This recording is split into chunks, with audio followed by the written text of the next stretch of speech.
Hey everybody, welcome to the SwingBadder recap by Batter Sports, and as always, we love to start off with the Batter 5, and before we get there, just so everyone knows, Todd picked the Mets, I picked the Giants.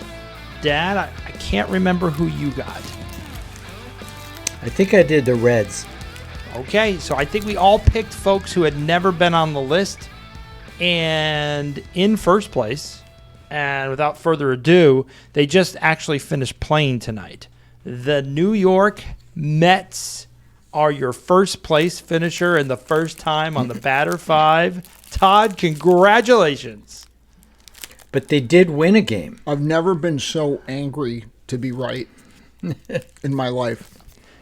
Dad, you're right. It was a messy Batter 5. Nobody was perfect. The Mets were the last holdout on a perfect record, and they won on Saturday. There was a lot of teams with 2 wins this week. So we get to see as we run down the list. Let me just give you a quick preview of the Mets week. The Mets, as we all know, played the Braves, and they played the Phillies. They were quickly swept by the Braves this week, starting the week 0-3. They lost their 4th game to the Phillies. Saturday, they finally got a win because Lindor hit a home run. And then tonight they lost as well. They were a minus 19 in run differential, which is pretty high for the Mets. And again, this is the first time on the Batter 5. They're 2-8 in their last 10. And if those that don't remember, I believe they ended last week 0-3. They're so 2-8 in their last 10. Are you sure? 2-8 in the last 10 is what I had. They might be. I think they're 10 for their last 11. That's what I have on MLB standings. 2-8, the last 10. Yep, I got it too. So they I are don't know still. how they won 2. Well, it does happen. I can tell you because I have the stats. So I'm going to the schedule. Last week, the Mets swept a team, and then they were swept. So they're counting. Yeah, so I guess technically, if you count the win against Washington.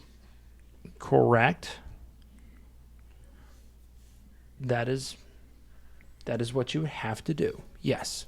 So the Mets, again, having their worst time of it, as you can see. This is by far their lull, their issue. So from a standpoint of what I care about as salaries, the Mets are number 1 in payroll, $325 million for a record of 46-32. So 2-8 in their last 10, yet they're still 46-32. It just shows you how awesome they have been all year. This is the first time on Batter 5. You kind of want to be 5th place in the Batter 5, which means you had 2 wins, maybe 2 wins in the week, but a 1-5 is not the worst to be a first-place finisher. They didn't have anyone to face who was a first-place guy, so this is it. Todd, it's your team, your pick. Take a lap around the field. I have to say, hats off. You did a great job. But you knew it was coming. Every Mets fan knew this was coming. And the worst part is now we go to a 4-game home stretch against the Braves.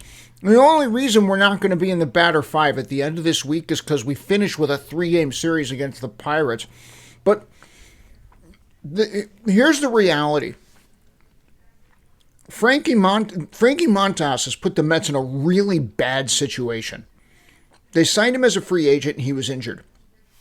His rehab starts have been so god-awful.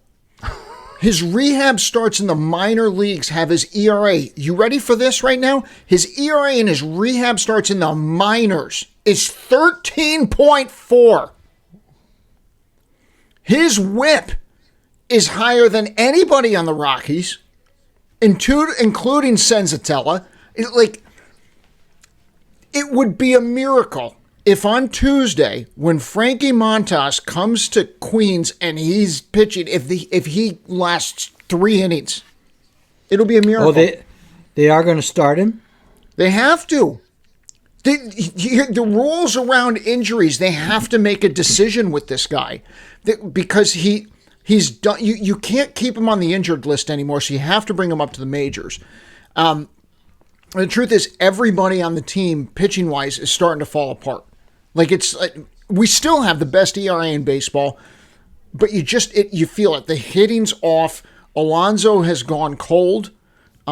He's in a Yeah, I cold had streak, and when Alonso gets in a cold streak, it lasts like 1 or 2 weeks at least. Could be. I've been in debates with people on Twitter about Jeff McNeil. I know statistically Jeff McNeil is like our 5th or 6th best hitter on the team. I get that. The problem is he looks like he's sucking lemons all the time. He is never happy. He's never enjoying himself. He brings a heaviness to the team. It's a problem. He is problematic. He's not light. When we had OMG guy who's now in San Diego busting things up over there, like, it was light. It was fun. McNeil, when he shows up, is like the male Debbie Downer of the team. He looks like he sucked a lemon, and it's spreading. It's spreading. Soto's coming back to life, but it's been useless. It's been absolutely useless. But you just knew going to Atlanta and going to Philadelphia after getting swept by Tampa Bay, you knew this was going to happen. The only shock was yesterday they actually decided to start hitting home runs. It's like everybody just decided to hit a home run. And tonight, all of a sudden, we can't hit anything, and it's 7-0. 7-0. It's absolutely blown out. Alvarez is getting sent out. Alvarez is down at the minors because he forgot how the fundamentals of catching, and he also forgot the fundamentals of hitting. So what does he do? Last night he hits a 456-foot bomb, and then they immediately sent him to the minors because they were planning on doing that the whole time. It's a mess right now. It'll get better. I'm not like one of those guys who are like, this is the end of everything. After last year, I mean, like, we had a losing streak for 2 months, and then we came back and made the playoffs. I think we're going to put it back together. But man, it is a dark time. I said it before. It's like Apollo 13 going behind the moon. We know they're going to come out the other side. We just don't know what's going to happen while they're back there. Well, they had the benefit of going on a very good hot streak just prior to this. That tends to happen. Yeah. I mean, if you were going to compare sourness, I mean, there's a couple guys on the Diamondbacks when they won the World Series. One was Randy Johnson, which you could put up with because he was really, really, really cranky when he pitched. But if you saw Randy Johnson pitch, for all those fans who didn't, go bring him up on YouTube. He was amazing, so everyone was okay with him being cranky. There was another player towards the other team. He was cranky towards his own team. He was untouchable. When he was in the dugout, the whole dugout changed. There's one other player who was just as cranky as him, who was a batter. His name is Matt Williams. He was the crankiest guy to reporters and to his teammates, but the one thing that Matt Williams did do, he played great at third base defense. He was top-notch on defense. He was Mr. Consistent, and he was never one that, like, when he hit a home run, he put his head down and ran around the bases. He wasn't doing high fives, none of the stuff that you're seeing today. But he was cranky, and he was never happy, and we always commented that he was cranky. Had the Diamondbacks not won a World Series, both of those players, in my opinion, we would say it's because they didn't bring the nice, good vibes and energy. So when I look at this from your perspective, he's not Matt Williams, and he sure as heck isn't Randy Johnson.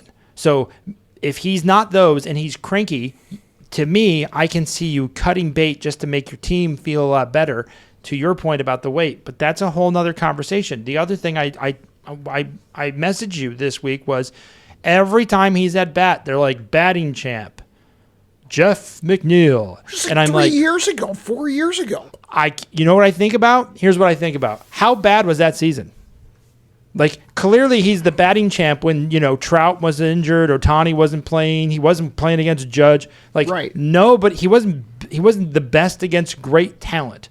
So something was happening in the water. He's nothing about his approach to the bat, his plate approaches or any of that says he is that caliber guy anymore. So again, it goes back to, I'm going to go out with my girlfriends and put on my dress that I wore 5 years ago because I still have that 23-year-old. No, you don't. No, you don't, Jeff. I'm sorry. You don't have what you used to have, and we need to stop pretending that he is. Nobody's looking at Jeff like any kind of like, ooh, that's attractive. I'm sorry. I watched him the whole other day. I think he was 0 for 4, made an error in the field. I'm like, I don't understand why he's playing. Everybody on the team had a hit except for him. Everybody got on base except for him. Brett Beatty didn't have a hit either, but it wasn't good. I'm just telling you, when you're bringing up 3 years ago and you're like, but, I'm like, hey, in pros, if it was an NFL team, then this is a really good question because baseball's guaranteed contracts. If this is an NFL team, how fast would a guy like Jeff get cut, salary paid, bye? Is he playing in lieu of Acuna? Yes, so he alternates. So the one thing about Jeff McNeil is defensively he can play center field, left field, third base, and second. So he's kind of this utility guy that he'll be put in, and then defensively they sub him out towards the end of the game. So he will play second instead of Acuna, which I think hurts Acuna's development because he's not playing every day, but Acuna hasn't been that hot. Like, he's just not been good. Vientos has been hurt. He's coming back, which will be great because then you can alternate Beatty and Vientos at second and third and put Acuna in that position because Acuna can also play center field. But he's not a great center fielder. Not horrible, but he's not a great center fielder. He actually dropped a ball last night. He's not an amazing defensive second baseman either, but I think we've got him on the hook for another 4 years for $12 million a year or something like that. Like, we're going to have to pay him to go away at some point. But the problem is Beatty and Acuna are not developing enough to force that conversation. So we got to put up with sourpuss face every 2 or 3 days. I think the pressure. This is the other thing that when your team is winning and the Mets have won, this was a bad stretch, but you have won. A manager is typically putting those right pieces around your solid pieces. Because again, you have a good solid group of players that every day they're going to give you what they're going to give you.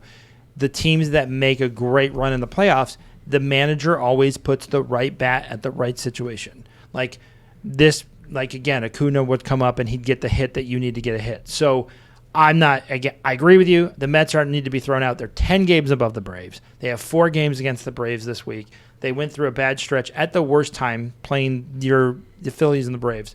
They're first place because they're 1-5 with a -19. They earned it. They were one of 2 teams with 1 win this week, and we'll get to number 2 unless you have anything else to say about the Mets, Dad or Todd. Right. The Mets have put themselves in a position where they need to sweep the Braves all 4 games. No, they don't. They have to. They just got swept by the Braves. They're 10 games ahead of the Braves. The Braves aren't their problem. They just need to start winning again. They got 10. What do you got? They follow the Braves up with who did you say is there? They the Pirates. With? So they need to win every game this week. 7. They go 4-3. They turn the tide around. 5-2 would be excellent. They're going to turn the ship around. They're too good to keep this slump up. Too good. Well, the only other argument that I could say in closing about the Mets, Todd, you said the Mets were the hottest team from the summer of last year to the summer of this year. Let's hope that doesn't turn off. Let's hope that didn't just happen, where they're just, we were a hot team for that time and now we're not. We'll find out, but the Mets have, to Dad's point, have too much talent. There's too much there. I would be shocked to see them back on the batter 5 next week, but that's at the end of the episode when we get to predict them. So next is Dad's team. He picked them 2 weeks ago, and they love being on the batter 5 so much they made another appearance. The Minnesota Twins are back. And let me tell you, folks, when you get on the batter 5 2 weeks in a row, it's not good for your club, and it's not good for the standings. The Twins went 1-5, so 2 teams got 1 win, the Twins and the Mets. The Twins were, again, a -17. And for those that don't recall, they were a -30 last week. That's a -47 in 2 weeks. That is an abandoned pitching staff, if you want to ask me. They are allowing a lot of runs. They're in games, but they're just not doing it. They were swept by the Brew Crew. Brewers were playing great baseball. That NL Central is tough when you play them. And they lost the series to the Reds. Dad, that was your pick. The Reds continue to play. So they're dropped to 4th in their division. Not a good sign. And they are 37-40 for $145 million. They're 1-9 in their last 10. And if you think about where they were, again, 1-5, so they were 36 and 35 last week. So now they're 37 and 40, another week on the batter 5, and the Twins are going to have to put, to your point, Todd, they're going to have to string a couple really good weeks together. And this pitching staff is telling me this is a bad sign because they're letting in a lot of runs. Dad, I don't know about you, but the games the Twins have coming up, they are going to end up on this list again. They have 4 games at home versus Seattle, and then they are in Detroit for 3 games. Yeah, tough schedule. It does not get easier for them this week. I mean, scripturally, they are in the valley of death, and there ain't nobody walking with them at this point. So I don't know what they're going to do to put this thing together. Side note, you mentioned the Brewers. That kid pitching for the Brewers. Whoa. That kid is insane. That is not a SwingBadder kid. How The do you opponents throw are a swinging. breaking ball at 97 miles an hour? These pitchers don't make any sense today. They are just filthy. Who was the batter he struck out? And the guy basically did a crisscross applesauce and just basically got all twisted up like a pretzel and sat down. He looked like a little leaguer. Yep. Sitting in the box waiting for a snow cone to be handed out at the end of the game. It was over. His first, did I get that right? First 11 innings, he didn't allow a hit? He had 1 hit, so he has 2 wins and 1 hit in his first 2 starts. It's never been done before. The Brew Crew looks solid, and they are solidly in second place, and the Cardinals are right behind them. Cardinals had a great week as well. Cubs, Sorry, Dad, I stole your thunder on the Minnesota Twins here, which was your big pick. No, I just thought it was time, but they were going to slip out a drive into neutral. I just thought that they were not going to keep going. You mean reverse? I didn't know it'd be reverse. This is You not. didn't know they'd have jammed up the transmission and blow everything out the back of the car either. He picked them 2 weeks ago, and they just like being here. So they're like, hey, we got second place. Let's lock it in. In third place is our family in Dallas. So they're in Dallas. They don't like the Astros. But I have a news flash. Aiden and I do a little podcast about the Rangers. The Rangers are in third place. We commented that the Rangers are giving their fans Taco Bell when it comes to their at-bat appearances, their plate appearances. They're back to not scoring. 17 runs scored this week. Now, remember, last week they scored 34 in a 3-game stretch. So you take out the 34 runs they scored in 3 games, this offense is in the bottom 3 all the time. And this week was no different. They were swept by Kansas City. They beat the Pirates 2 out of 3, and this was the Sunday special that put them there. The Pirates versus the Rangers. The Pirates lose. The Rangers are not in the batter 5, and the Pirates are here. That's how close it is, folks. And the Pirates won 8-3 on Sunday. The Rangers with 2 and 4 on the week, minus 11 in the run differential. That's $217 million for a 38-40 record. And I hate to say, the worst part about that payroll, they have a lot of offensive guys that they are paying a lot of money to who are not performing at all. The pitchers are, the hitters aren't. This has been the mantra of the Texas Rangers. They're back on the list, finishing third. I don't have an answer. I don't either. Like, how do you go into it? You're going into the week, you're playing Kansas City and Pittsburgh, and you still end up in the batter 5? I mean, Pittsburgh should be like a guaranteed get out of the 5 free card. Should be. Yeah, it's been long enough that maybe we just have to admit they are who they are. You know, this waiting for them to get going is not working. Well, the frustrating thing, Dad, I mean, like, you look at the roster, and Brendan, I know you and Aiden talk about this, but, like, who on the roster are you dumping? Like, who are you looking at and saying, like, this person is not who we thought they were? Who? Not Langford? You can't dump any of them. I mean, this is one of those, like, to your point, Todd, at least you're switching some of those key components. This would be like having Lindor's not hitting, Soto and Alonso are all not hitting. That's what the Rangers are. Like, For that's the only years. But this is for yes, you're not wrong. This isn't like a 2-month stretch. Are we still partying from the World Series? Is this what I mean? Did they win the World Series and said our work is done? That's why you brought us here. Well, it's gone on long enough that they know what the problem is and they still can't turn it around. That's, what can you do? I think Bruce is just going to leave after the All-Star break. He's old enough. He's like, I can't put up watching this terrible bat. What's their run differential? Ooh, I can get that for you. It's probably not as bad as you think because they have a tendency. They have a tendency when they win to win by a lot.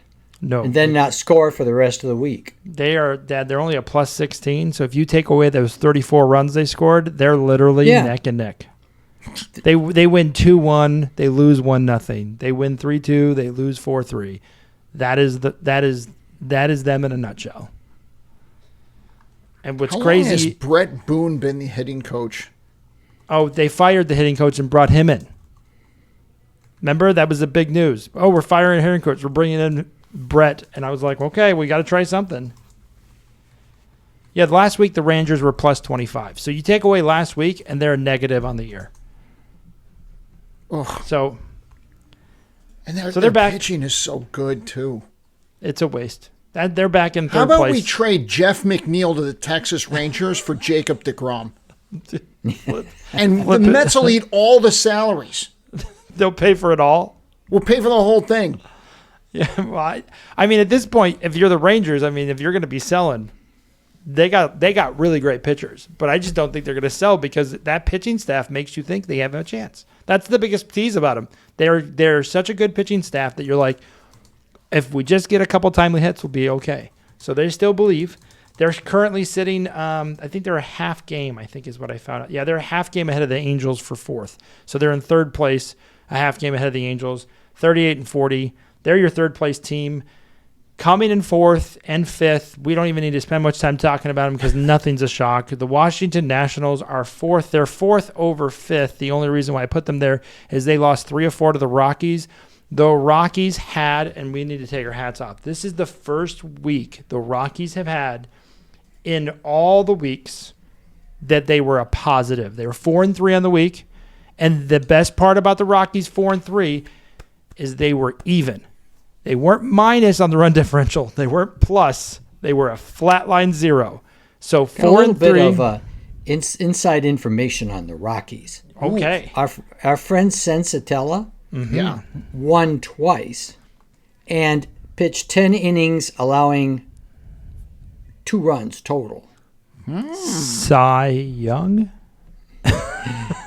He has given up the second most earned runs in the National League, but he's had 2 good games in a row. Thank you, Nationals. Thank you, Diamondbacks. The Rockies aren't even on the list. Again, they won the first 3 games of the week. So hats off. They beat the Nationals 3-4. The Nationals, hats off to them. They beat the Dodgers once. So they finished the week 2-5, minus 10 in the run differential, which isn't bad. It is bad if you consider they played the Rockies 4 times. So there is that. I was really scared that the Rockies were going to win 5 in a row, making Dad right in his prediction that the Rockies could win 5 in a row. Yeah. Oh, they should have. They had 2 strikes on the last batter, and they gave up a 2-run homer, or they would have won 5 in a row. Right. That close. Now, Brendan, do you have a list of the teams that have not made the batter 5 yet? I do. I still have that. Mets are off it. I'll get to that in just a minute. In 5th place is the Chicago White Sox. I know the Pope loves them. The Pope can pray all he wants. The Pope can offer up masses, intentions. The White Sox are just a bad team. They're 25-53. They were 2-4 this week. They won a couple games. Congratulations to them. They are swept by the Cardinals. Here's the best part. When you swept and you still win 2 games, I think that's a good week for a team like the White Sox. They beat the Blue Jays 2 out of 3, so they won a series. Whenever a team like the White Sox, the Nationals, the Colorado Rockies win a series, that's good for them, bad for the team they're facing. So the Chicago White Sox could have been first, after getting swept by the Cardinals. They were right there, and then They won 2 games here to close out the weekend. They finish in 5th place, 2-8 in their last 10. They're 25-33. So for those counting at home, the White Sox and Nationals round out the batter 5. That's like saying I ate a hot dog from 7-Eleven and didn't die of cholera. Yeah. You're like, well, it wasn't, a total desolation. You're in the bottom 5. But if you're the White Sox, again, there's teams that we expect to be here. The Marlins, we expect to be here. They don't show up. The Angels haven't been here in a long time. So, Yeah. Dad, to your question about who has not been, the Yankees started off the week looking strong. They finished winning a couple games, so they did not end up on the batter 5. They still have not been there. The Tampa Bay Rays have not been on the batter 5. The Detroit Tigers have not been on the batter 5. The Houston Astros, the team hated by our family, not on the batter 5. Every NL East team has been on the batter 5. Thank you, Mets, for getting there. They had the week where they had 4 of the 5 teams on the batter 5, so congratulations to them. The Reds and Brewers have still not been on the batter 5. Wow. The Dodgers and Giants have not been on the batter 5. So, predictions for next week. I'm going to stick with my prediction. I thought I was a little bit early. I picked the Giants. I'm going to stay with the Giants. I feel the Giants are due. They've been due for a bit. They keep having these little one-run victories. Giants, Todd, who are they even playing? I haven't even checked it. I just feel the Giants are going to owe me one here. The Giants, is this one of these things where, like, you want to pick a team that hasn't been in it, and, like, when is it coming due?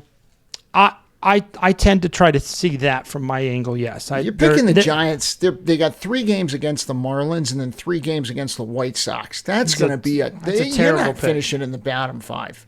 I would agree with you on that. How about the Astros? Who are the Astros playing this week? The Astros, I think, is the one team the rest of the United States would love to see in the batter 5.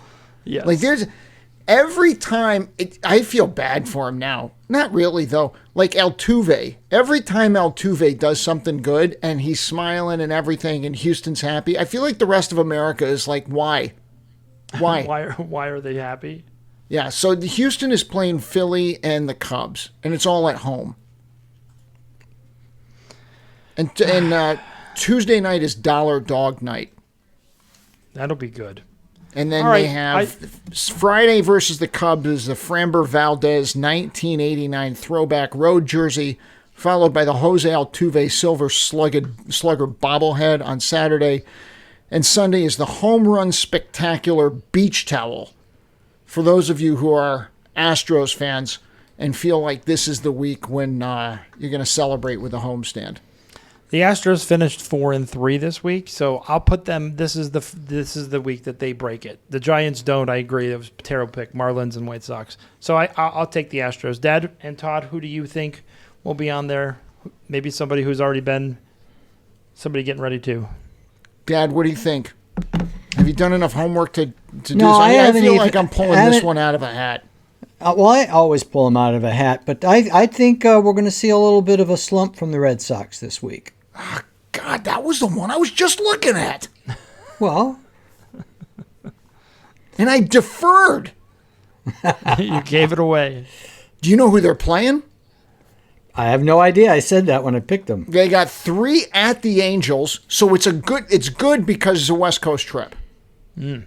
And the Angels are sometimes good for like a spurt of like, yay, we're fun, right? And then they're at home against the Blue Jays for 3, so they have Thursday off. I like the pick.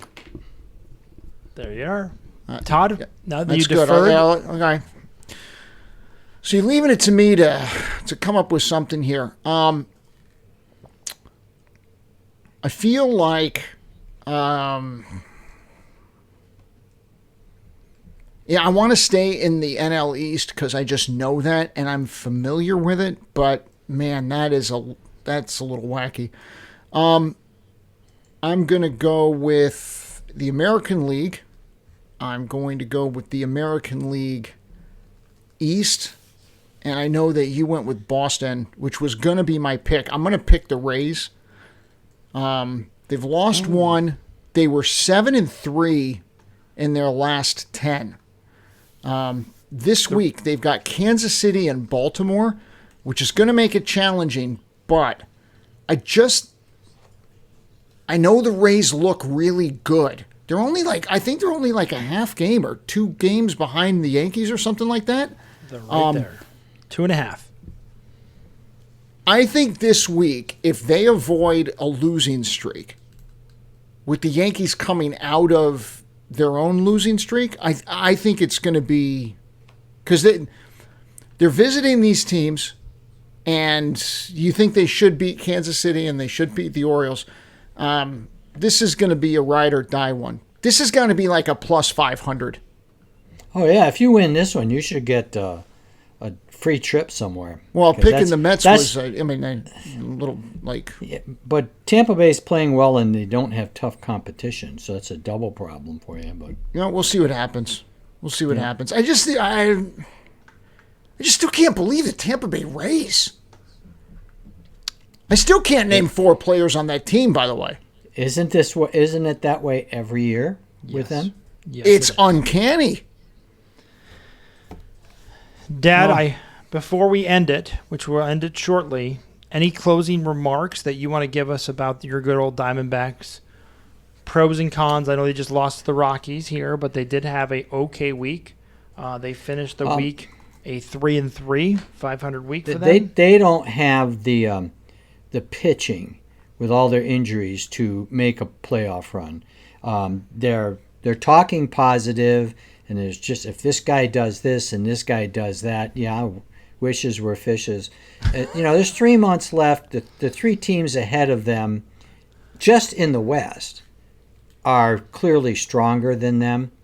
Although, they're only a couple games behind the Padres in the loss column. The truth of the matter is, as we get near the trade deadline, the Diamondbacks can affect the playoffs because they got 5 guys in the last year of a contract who could really help teams. So, and they would be willing to they're not going to sign all 5 of them, okay? They might sign 1. So if they can get players for some of these guys, Eugenio Suarez leaves the major leagues in RBIs. It does. Sure, I called it. Yeah. Yeah, and so, they got Naylor, Suarez, Zach Gallen. They have Merrill Kelly's really good. They got Brandon 5 guys. Pfaadt up for he's a free agent? No, they tied him up. Are they, Dad, Are you sure? Positive. Are they going to be tempted to buy, being that they're 39, 38, 3.5 out of the wild card? I don't think so. Okay. I just don't think so. Give away their future? I don't know. They are talking like they're open to being a buyer depending on how the next few weeks go. But I just look at their pitching staff. They're playing quite well, really, for what they have. But it's Scotch tape, man. You can't lose 9 pitchers and feel that you're really in the race. I totally agree with you. They just have had too many injuries. The Dodgers have had a lot of injuries, but the Dodgers' injuries seem like they're not season-ending, so they are going to come back. So, again, the Diamondbacks are sitting 6th right now on payroll of injured players. If you look at this crazy list... It may get worse. Their starting catcher, Marino's, going for an MRI on his hand, and tomorrow, Corbin Carroll, who hasn't played in 3 days, is getting an MRI on his hand. The problem with that is that their salaries are not such that they can balloon them. They're at $62 million, which is a lot. They're 6th. The top 5 are Dodgers with $90 million in payroll on injured list. The Mets are $82 million. Texas is $73 million. Who are Boston the $82 million we have on the injured list? This is what I'm seeing from our boys at Spot Track. I was saying I'd like to pick up Jordan Montgomery and Zach Gallen if you guys want to unload them. Well, Montgomery's at Tommy John, so he's not going to do anything. Yeah, you got Sean the Manaea, same as all the rest of our guys. Frankie Montas. Well, he'll be back on Tuesday. Minter. Winkler. You got Siri. Siri. It's an Yeah, expensive well- one. That's like $1 trillion company there. So they'll people will come back. It will change, but again, this is we'll see how that injured list goes. You have the Mets. Anyways, the injured list for the most expensive is the Dodgers, Mets, Texas, Boston, and then the Angels of all teams. So Angels have $68 million injured at the moment. So it's been a bad luck for the Diamondbacks, to your point, Dad. So there's our batter 5 picks for the week. And those are your batter 5s. For those that want to remember that, number 1 was Todd's pick, who hit it right on the nail. First place finisher, New York Mets. If this was a betting site, Todd, you would have won a lot of prizes because they came in the week 0-3. Then it was the Twins. The Twins went from 3rd to 2nd because 3rd place wasn't enough last week. Then it was the Texas Rangers are back 3rd place. And then we rounded it out with the Nationals and the White Sox. I thank both of you for your commentary on this week and look forward to... I don't know what we were thinking. None of us picked the Marlins to come back next week as in the batter 5.